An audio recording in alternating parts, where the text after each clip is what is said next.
Hey everybody, it's Jason Blaha here. It's time for part 3 of the Monday Q&A, so let's get to it. First question. Not even sure if you're allowed to answer this, but should we watch the commercials? Do you get paid more if we watch the ads prior to your videos as opposed to skipping the ads? Want to make sure we're taking care of you too.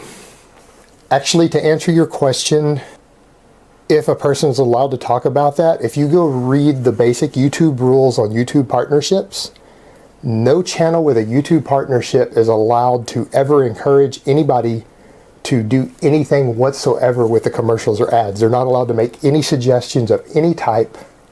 If they do so, it is a violation of their contract. So, in general, no YouTube channel can make recommendations or ask you or tell you to do anything whatsoever with any of the ads. And even if a person were to try to help out a channel specifically by doing that, if you read the stuff up on YouTube, YouTube actually has algorithms in there to try to find people who are clicking on the ads in a fake way. And they're trying to generate revenue for a channel. So what ends up happening is they delete that anyways, and they will catch you if you do that. So in all honesty, there's nothing that any one person could do to really help. So my advice would be, don't bother with it, don't mess with it. All I would say on that is that if you actually do want to support the YouTube channels that you watch, don't use an ad blocker. Because ad blocking software is actually the one thing that will actually hurt the revenue of a YouTube channel. But outside of that, that's not really much else you can do. Because if you tried to help somebody, it would just get caught. All right, next question. You've said your 5x5 is actually more of a bodybuilding based program for an intermediate who would like to compete in powerlifting. Would you recommend something else? Yeah, absolutely. My novice program is 5x5 sets across and 3x8 sets across. That is purely hypertrophy work. You're going to get stronger, but you're not going to get strong enough to be competitive as a powerlifter training like that. You're going to get big, but you're not going to get super strong or explosive or powerful. The total intensity level is just too low for peaking your strength.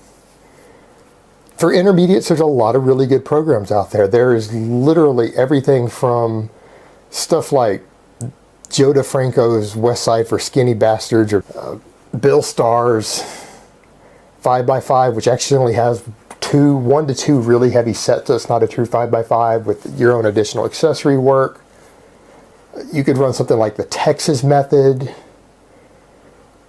You could run some modified versions of 5-3-1 and do quite well, depending on how you stagger the accessory work. So there's really a lot of different things out there. I mean, there are probably 15 very, very viable intermediate strength programs that could help you to be successful competing as a powerlifter. Or you could even hire a coach to help you with that if you're really serious about it. But yeah, absolutely. My novice program or any sort of 5x5 sets across protocol is absolutely not ideal for powerlifting. It is purely to bulk you up and put size on you using a method like that. All right, next question. Riding a bicycle, literally riding a bicycle for leg growth. For the unaware, the reason he said that is because riding a bicycle is slang terms on a lot of forums like bodybuilding.com for using steroids. Because it's against the rules of some of those forums to discuss steroids, so it's a slang term for that. But for most people, no, you're not going to get significant or any leg hypertrophy from riding a bike. But you will see some of these elite level cyclists with massive bodybuilder looking thighs. The thing you got to keep in mind is they probably do squat. They have amazing genetics for their legs, and they're on performance enhancing drugs on top of it. But those guys are probably getting some hypertrophy in their legs from doing their cycling because of their genetics and the drugs on top of it. But for most people, it's not going to be noticeable. You might gain a small amount of hypertrophy in some of those endurance fibers, but it's not going to give you anywhere near even a fraction of the hypertrophy you could get from just squatting. Alright guys, that's really all I have to say on that today. I hope it has been informative, and I will talk to you next time.